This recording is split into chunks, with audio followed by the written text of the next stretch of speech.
À la suite donc du parquet, nous allons poser quelques questions à l'accusé. Monsieur Diaby. Oui, maître. À quel moment vous avez appris qu'il y aurait manifestation le 28 septembre? Est-ce que c'est la veille ou c'est le jour J? Bon, c'est la veille que j'ai appris qu'il devait y avoir manifestation au du 28 septembre. Et je crois que c'était par suite au décret du président qui a fait exceptionnellement, parce que le 28 septembre, ce n'est pas un jour férié, mais exceptionnellement, ce jour-là, il a pris un décret et fait férié sur... Ok. Vous avez déclaré ici, que ce soit à la barre ou au niveau de votre interrogatoire, que vous vous rendiez à Koya. Quel était votre itinéraire? Je suis sorti du camp Samori, j'ai pris l'autoroute. Je suis venu à Imbaya, j'ai continué jusqu'à l'entrée. C'était l'autoroute. Vous n'avez pas constaté... Parce que comme je sais qu'il y avait une marque qui était programmée, je n'ai pas de chauffeur, je n'ai pas de garde-corps, c'est moi-même qui conduis la voiture. Et puis j'étais en civil, mais quand même les gens me connaissent. J'ai évité carrément la route de Prince. Vous n'avez pas croisé de manifestants sur l'autoroute? Bon, non, l'heure à laquelle je suis parti, je n'ai pas rencontré de manifestations sur l'autoroute. Très bien. Vous avez déclaré ici à l'une des questions du ministère public que quand vous avez appris qu'il y avait des blessés, en tout cas qu'il y avait eu des personnes qui ont été tuées ou blessées au stade, vous êtes allé chercher celui qui avait les clés de la pharmacie centrale et qu'au lieu d'aller à l'hôpital, donc vous vous êtes rendu au camp Alpha Yaya Diallo. Est-ce que vous maintenez cette déclaration? Non, pas au camp Alpha Yaya. Je suis allé prendre ma tenue au camp Samori, à la maison, pour me mettre en tenue militaire. J'étais en civil. Attendez, donc, quand vous avez pris Dr Abdraman à Taouya, vous avez dépassé l'hôpital Donka pour venir jusqu'au camp Samori pour vous habiller, c'est ça? Non, vous n'avez pas compris, maître. Éclairez-moi alors. Lorsque j'ai quitté Koya, je suis venu directement au camp Alpha. Je suis allé directement à Donka. Monsieur Gabi, si vous ne parlez pas dans le micro, on ne pourra pas vous entendre. Faites face au tribunal et parlez, il va vous entendre. Bien. Excusez-moi, monsieur. Allez-y. Bon, maître, de Koya directement à Donka. J'étais civil. De Donka, j'ai vu l'ampleur des faits et ils m'ont dit que la clé de la pharmacie centrale est avec docteur Abdourahmane qui habite Nongotadi. J'ai imaginé l'itinéraire pour arriver à Nongotadi. Et puis, il fallait faire parce qu'il fallait rendre compte. J'ai dit, bon, j'ai pris le directeur national des établissements hospitaliers. J'ai dit, accompagnez-moi rapidement au camp Samori. Je me mets en tenue. Nous allons chercher... Attendez sur ce point, Vous venez à Donka. Vous vous rendez compte qu'il y a des dégâts qui ont été commis au stade. Des personnes affluent par dizaines à cet hôpital. Vous partez chercher celui qui a les clés de la pharmacie, mais vous préférez dépasser au retour donc pour aller vous habiller. Pourquoi? Maître, vous trouvez ça logique? Pour moi, c'est logique. D'abord, il y avait des kits qui étaient déjà là. Parce qu'il y a toujours des kits à Donka prépositionnés pour les cas de catastrophe. Mais comme on ne sait pas l'ampleur, le nombre de gens qui vont venir. Ensuite, il y a Dr René Kodi qui est venu avec l'équipe de l'Organisation mondiale de la santé. Ça pouvait nous couvrir même 2 jours. Mais il fallait ouvrir les magasins là où il y a le stock de sécurité de la pharmacie centrale de Guinée pour les prépositionner. Donc pour ça, même si on ne les amène pas directement à Donka, mais on garde les clés. En cas de besoin, on prend. Est-ce que la raison pour laquelle vous êtes allé chercher Dr Abdourahmane, c'est parce qu'il y avait urgence et qu'il y avait de l'affluence à l'hôpital Donka, oui ou non? C'est bien ça. Alors, donc, ne nous dites pas qu'il y avait suffisamment de stock à l'hôpital. C'est parce que vous vous êtes rendu compte qu'il fallait absolument ouvrir Pharma-Guinée, trouver d'autres kits sanitaires pour pouvoir prendre en charge les malades qui affluent à l'hôpital, oui ou non? Oui ou non, docteur? Maître, ces kits-là, qui étaient là-bas, là, je vous dis qu'ils pouvaient couvrir des trucs. Mais on ne peut pas évaluer le nombre parce que les ambulances ne faisaient que des rotations. Donc il fallait ouvrir la pharmacie centrale de Guinée. Mais pour ceux qui étaient là-bas, là, les kits étaient là, suffisants. Il y avait même des kits à réserve là-bas. À votre mais il faut se prémunir. Alors, moi je ne trouve pas ça logique du tout, mais on va évoluer. D'accord. S'il vous plaît. Quand vous êtes venu à Donka, est-ce que vous n'avez pas constaté que l'infirmerie avait été attaquée, les médicaments vandalisés? Est-ce que ce n'est pas ce qui vous a conduit à aller chercher la clé avec Dr Abdourahmane? Non, non. Très bien. Ok. Pas tout ça. Très bien, on va évoluer. Ensuite, vous avez dit que vous étiez parti au camp. Votre première version à cette barre a consisté à dire que quand vous êtes allé chercher Dr Abdourahmane à Taouya, vous avez préféré rallier le camp d'abord avant de revenir à l'hôpital. Oui ou non? C'est pas ce que vous avez dit ce matin? Quand je suis allé chercher Dr Abdourahmane, pas à Taouya, je vous dis à Nongotadi, lorsque je suis allé le chercher, je ne me suis plus retourné à Donka. Vous n'êtes plus retourné à Donka? Non. Vous êtes allé où? Je suis allé directement, je suis d'abord allé au camp Alpha Yaya pour rendre compte et recevoir l'ordre de faire un devis estimatif pour la prise en charge des malades jusqu'à leur nourriture. Après, je suis allé au ministère de la Santé pour appeler tous mes cadres pour qu'on essaie de faire un devis. On va s'accorder sur une chose. Quand je vous pose des questions, s'il vous plaît, contentez de vous répondre à la question au lieu de donner trop de détails, s'il vous plaît. Bien. Vous avez déclaré ici, il y a environ 2 minutes, que quand vous avez quitté à Nongo, vous êtes allé directement au camp Samori, oui ou non? Pas camp Samori, camp Alpha Yaya, là où il y a Dadis. Il y a les quitté Nongo. C'est là où, je ne sais pas une question, l'un des procureurs il m'a demandé... Vous êtes habillé où? Vous êtes allé chercher vos habits de militaire où? Au camp Samori. Donc, quand vous avez quitté Nongo, vous êtes allé d'abord au camp Samori, ensuite vous êtes allé où? Il y a de la contradiction. Ah oui, oui. Vous savez, ça a duré la... Non, maître, vous avez raison. Oui. Ah non. Ok. Donc, votre itinéraire, vous avez quitté, vous êtes allé à l'hôpital Donka, vous avez constaté qu'il y avait nécessité à aller chercher la clé à Nongo, n'est-ce pas? Quand vous êtes allé chercher Dr Abdourahmane, au lieu de venir à Donka prendre des dispositions pratiques, vous êtes allé au camp Samori pour vous habiller, oui ou non? Justement, maître, je vous dis, de Donka, je suis arrivé à Donka, j'étais en civil. J'ai pris là-bas Dr Cheikh Kondé, qui connaissait chez Dr Abdourahmane. J'ai pris ma voiture, parce que je n'avais pas de chauffeur, c'est maman qui la conduisait à partir de Donka. J'ai pris Dr Cheikh Kondé. Nous sommes allés au camp Samori. Je me suis mis en tenue militaire. On s'est retourné, nous sommes partis à Nongotadi prendre Dr Abdourahmane et arrivé à hauteur du camp Alpha Yaya, comme mon chauffeur, je l'avais déjà appelé, il était déjà là, je me suis garé, j'ai dit à mon chauffeur de conduire Dr Cheikh Kondé Abdourahmane directement à la Pharma Guinée pour faire le nécessaire et moi je suis descendu pour rendre compte. Docteur Diaby, s'il vous plaît, quand vous avez quitté le camp Samori, où vous êtes rendu? S'il vous plaît. Lorsque j'ai quitté le camp Samori avec Dr Cheikh Kondé, nous sommes partis à Nongotadi. Attendez, il faut qu'on se comprenne. Il y a encore une minute, je vais vous rappeler. Vous avez dit ici, quand on vous a appelé, vous partiez à Koya. Quand on vous a appelé au téléphone par Dr Sik, si je ne me trompe, vous êtes venu à Donka, vous avez constaté l'ampleur des dégâts. Vous avez pris un de vos collègues, vous êtes allé à Nongotadi, oui ou non?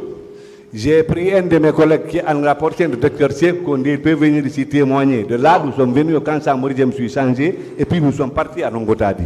Donc vous avez quitté Donka, vous êtes allé d'abord au camp Samori. Oui. Ensuite, vous êtes passé devant Donka pour aller chercher la clé. Oui. Alors, quand vous êtes allé chercher Dr Abdourahmane, vous avez dit que vous avez rallié immédiatement le camp, n'est-ce pas, le camp Alpha Yaya, cette fois-ci, pour aller rencontrer le président, oui ou non? Oui.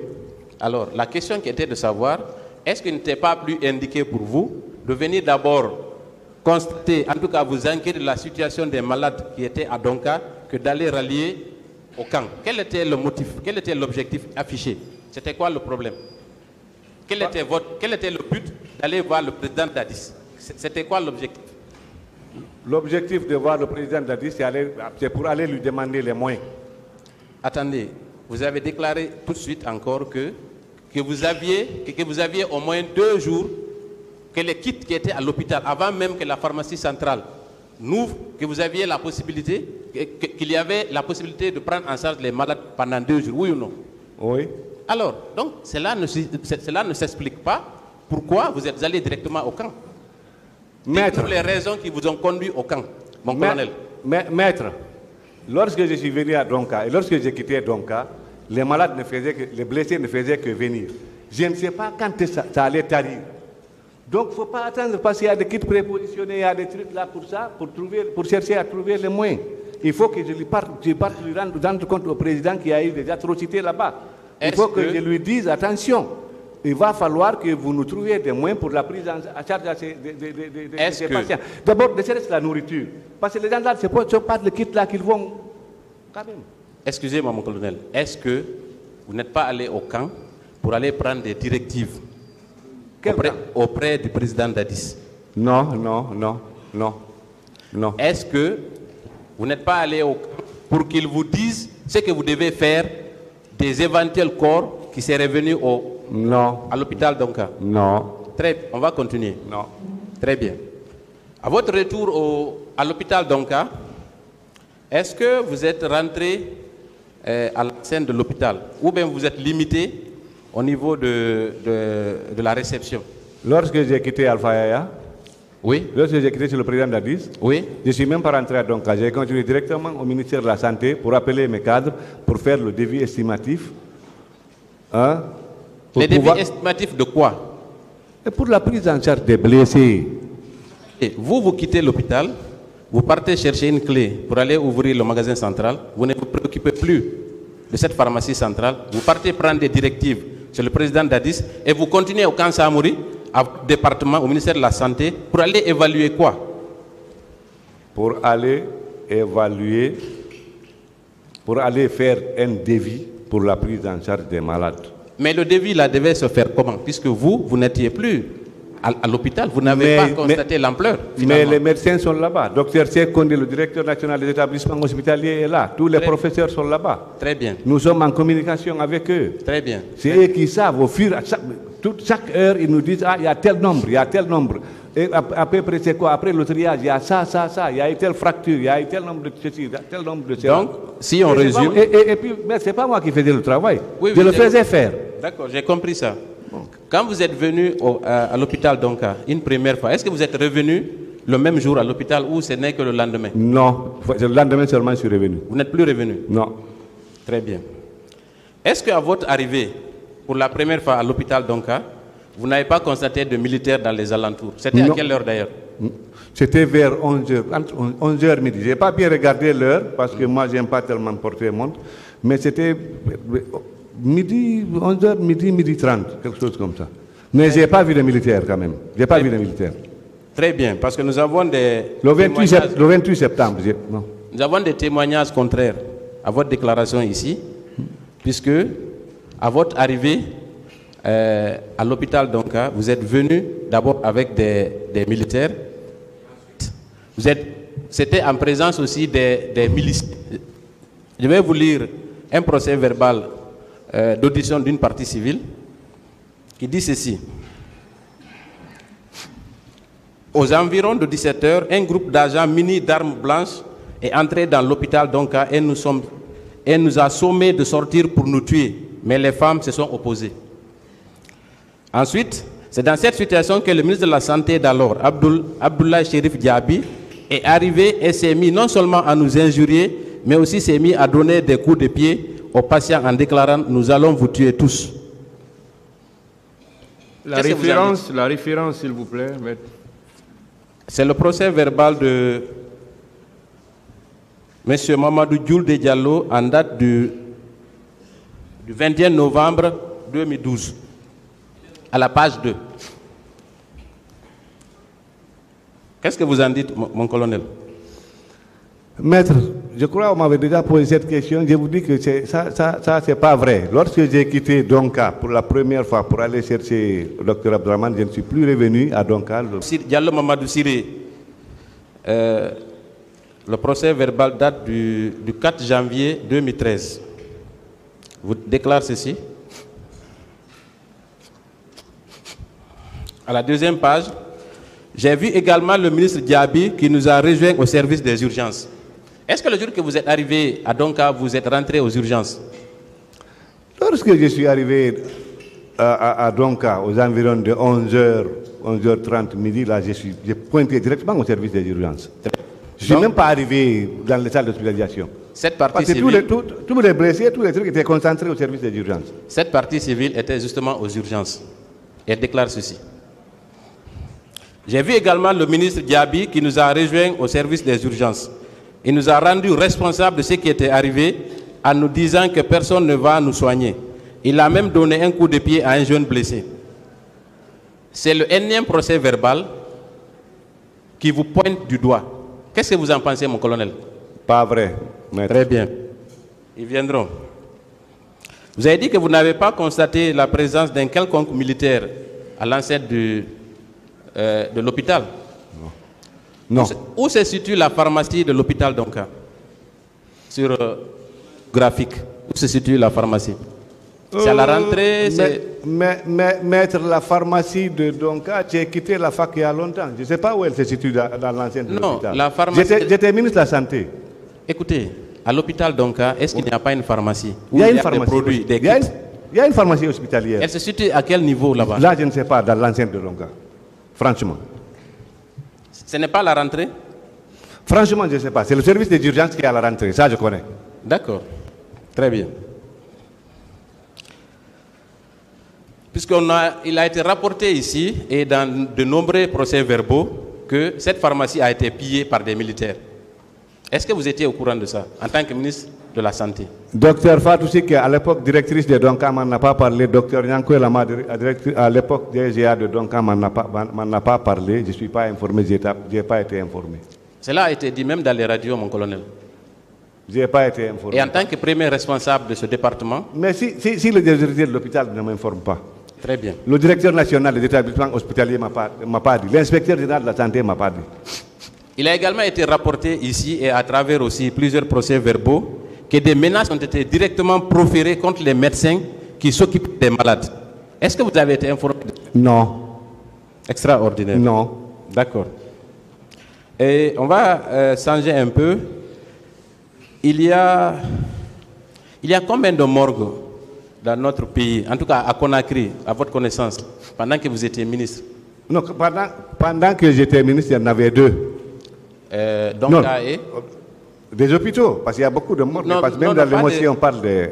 Non, pas des hôpitaux, des morgues. Est-ce qu'il y avait un... Moi, je ne connaissais que... Quand j'étais ministre, je ne connaissais que deux. La morgue de Donka et celle d'Ignace-Dine. Très bien. Est-ce que des corps ont été transportés au camp Samori, à votre connaissance? Franchement, je n'ai pas été informé. Ah bon? Non. Alors, je vais vous lire le procès verbal de témoin, déposition de témoin de M. Valentin Haba. Je ne sais pas si vous le connaissez. Le directeur national de la police à l'époque? Non, il était commissaire divisionnaire de police. Et il me semble qu'il était dans l'équipe de M. Kiebourou. Valentin Haba, que je connais, était le directeur national de la police. Ok, peut-être que c'est lui. Dans tous les cas, c'est Valentin, M. Valentin Haba. On dit ici qu'il est commissaire divisionnaire. Alors, dans son procès verbal de déposition de témoins en date du 18 décembre 2012, à la page 3, il dit ceci. Sur interrogation-réponse, sur instruction du général Toto, nous avons déposé tous les corps à l'infirmerie du camp Samori. Là, 54 corps ont été dénombrés. Le rapport nous édifiera davantage. Est-ce que vous étiez informé de ça? Non, non. Vous ne pensez pas des corps déposés à l'infirmerie du camp Samori? Oui. Non. Et lui, c'est un commissaire divisionnaire. Oui, d'accord. Très bien. D'accord. On va poursuivre. Ensuite,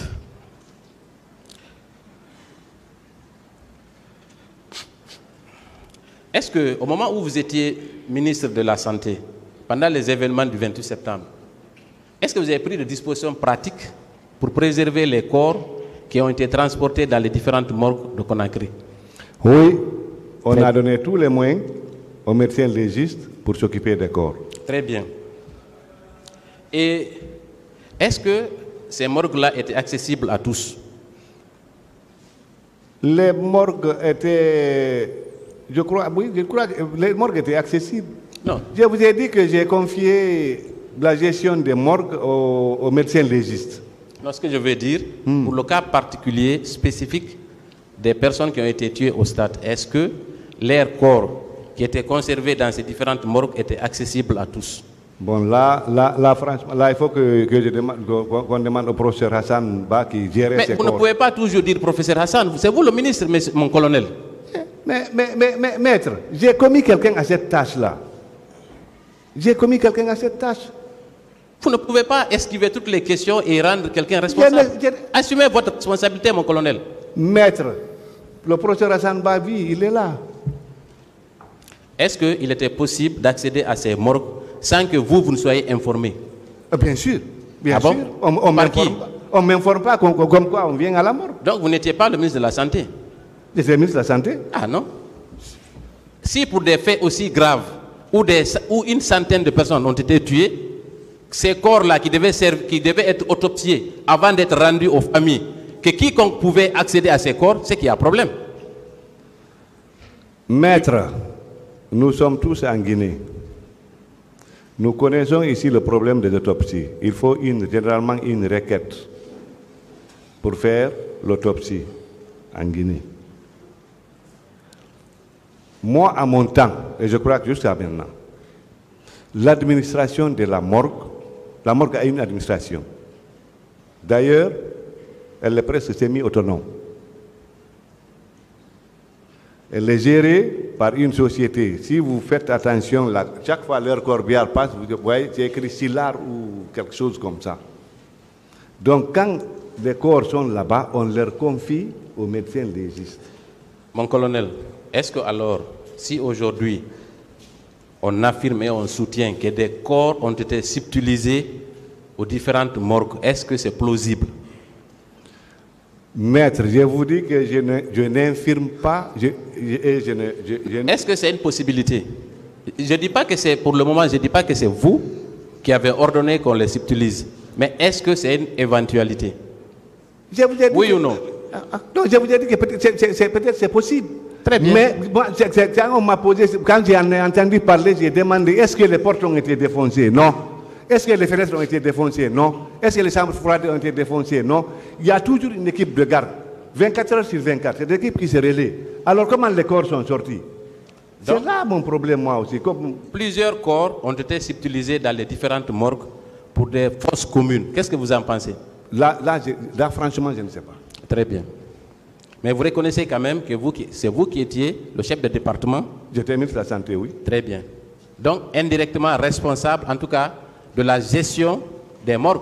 Ah non, je ne suis pas d'accord pour ça, maître. À qui on doit rendre compte de la gestion des morgues? À qui on doit... Je vous ai dit que d'abord, les morgues là sont gérées par une société. S'il vous plaît, mon colonel, vous savez, administrativement, je pense que les morgues et tout ce qui est sanitaire ou les hôpitaux relèvent de votre compétence, oui ou non? Oui, n'est-ce pas? Oui, oui. Alors, donc, vous ne pouvez pas vous soustraire de cette responsabilité. La question qui se pose, c'est à quelle hauteur vous êtes impliqué dans la disparition de ces corps? Maître, si on me dit qu'il y a des corps qui ont disparu, oui. Je dis je ne confirme pas, je n'infirme pas. C'est pour ça que j'ai posé la question, est-ce qu'il y a eu des portes cassées? Alors comment ces corps-là ont quitté la morgue? Alors qu'il y a des équipes de garde permanemment. Très bien. Il y a des registres de garde même. C'est bon, hein? D'autres questions? Voilà, je vais poursuivre. Est-ce qu'avant le 28 septembre, il y avait d'autres corps qui étaient conservés dans ces morgues? Est-ce que des familles ont eu accès à certains corps pendant cette période? Non, là, maître, là franchement, je ne sais pas. Je crois que donc vous n'étiez au courant de rien alors? Je crois que c'est une morgue, il y a toujours des corps. Mais... D'autres questions? Monsieur le Président, je voudrais poursuivre sur... vous avez déclaré à l'une des questions du ministère public... Monsieur Gabi, faites face au tribunal. Que après le 28 septembre, c'est seulement le 30 que vous vous êtes rendu à Donka, n'est-ce pas? Après le 28 septembre, le 29 septembre, j'étais à Donka. C'est ce jour même que j'ai installé le comité de crise. Quand vous avez installé le comité de crise, est-ce que vous avez rencontré certaines personnes qui étaient blessées ou alitées dans cet hôpital? Oui, on est passé au 4e étage en service neurochirurgie avec les trucs, avec le comité de crise. Est-ce que ce n'est pas à cette occasion que vous avez proféré des injures et donné des coups de pied à certains patients? Non, non, maître. Déjà, ils sont hospitalisés. Je suis médecin, je suis clinicien et puis je ne suis pas seul. Je suis avec des professeurs qui m'ont enseigné. Je ne peux pas insulter des malades. Mon éducation ne me permet pas, même, en dehors même de mon métier. Au 30 septembre, vous vous êtes rendu à l'hôpital d'Onka en compagnie, semble-t-il, si je ne m'abuse, du président Dadis et, je crois, de M. Blaise Compaoré. Est-ce que c'est exact? Bon, oui, oui. Et au cours de cette visite, vous avez mis en scène une des victimes, n'est-ce pas? Nous avons mis en scène une des victimes. Est-ce que ce n'était pas une mise en scène? Une mise en scène d'une des victimes? Oui. Ah non. Alors pourquoi vous avez accepté que cette victime dise, et le médecin qui avait été interviewé, que tous ceux qui sont morts étaient de la bousculade? Pourquoi? Quoi? Pardon, maître? Il avait été dit au cours de cet entretien, en tout cas le reportage qui est passé à la RTG, que ceux qui sont morts au stade l'ont été parce qu'il y avait une bousculade. C'est moi qui l'ai dit, qui ai dit ça, pardon, je m'excuse, je ne dois pas vous poser de questions, mais je n'ai pas bien... Mais ça a été dit par celui que vous avez interrogé. Mais moi, je ne suis pas journaliste pour interroger quelqu'un, maître. Non. Le patient qui était dans la salle, à l'une des questions du journaliste, a dit que d'abord ils étaient bien traités, ça c'était une mise en scène, même si elle est insidieuse, et ensuite que ceux qui sont morts au stade l'ont été du fait d'une bousculade. Pourquoi vous avez accepté que de telles informations soient portées à la connaissance du public? Maître, quand le journaliste pose une question au malade, que c'est le ministre de la Santé Est-ce que le but de cette visite n'était pas de dissimuler ce qui s'était réellement passé? Bon, moi je crois que non. Moi, comme j'ai vu l'ampleur des dégâts, j'ai tenu à ce que le président même vienne voir. D'abord, c'est reste que pour me sécuriser par rapport au montant que je lui ai demandé pour la prise en charge de ces malades. Ensuite, il y avait le président Compaoré qui était le facilitateur. Il fallait que je présente les malades. Est-ce que quand les caméras sont parties, quand vous avez fini votre tour de lit avec les caméras, est-ce que vous n'avez pas été interpellé par un patient hors caméra? Moi, non. Je vais vous lire son procès verbal d'audition. Un des patients a déclaré ceci.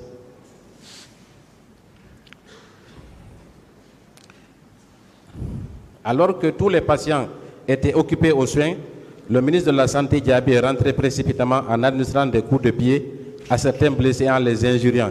Il disait ceci: on va vous tuer tous, vous êtes des maudits, des bâtards, vous voulez saboter notre pouvoir, mais vous allez voir. Est-ce que vous n'avez pas dit ça à un patient? Je n'ai jamais dit ça à un patient, maître. Surtout devant le président et devant le président Blaise Compaoré. Moi, j'agresse un patient, lui dire... Vous savez, après les caméras, vous aviez préparé un patient qui a d'ailleurs regretté son acte.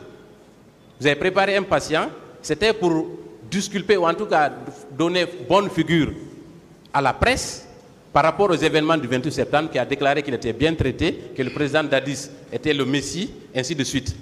Mais après, quand les caméras sont parties, cette personne vous a interpellé et vous a rappelé ça.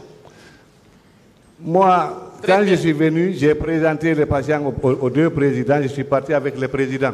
D'accord, on va continuer. Je ne peux pas attendre les caméras, je suis avec deux présidents. On va quitter l'hôpital d'Onka pour aller au camp, au camp Alpha Yaya Diallo. Est-ce qu'au niveau du camp Alpha Yaya Diallo, vous n'avez pas remarqué qu'il y avait des camions remplis de corps? Non. Non. Et puis moi, je venais rarement au camp Alpha Yaya. Non, je ne vous ai pas dit que vous partez tous les jours là-bas. Je n'ai pas vu. Le 28 septembre, vous êtes rendu combien de fois au camp? Le 28 septembre, je me suis rendu 2 fois au camp. Quand je venais pour prendre compte au président Dadis, et je suis allé au ministère, et vers 20h, je suis remonté avec le devis. Très bien.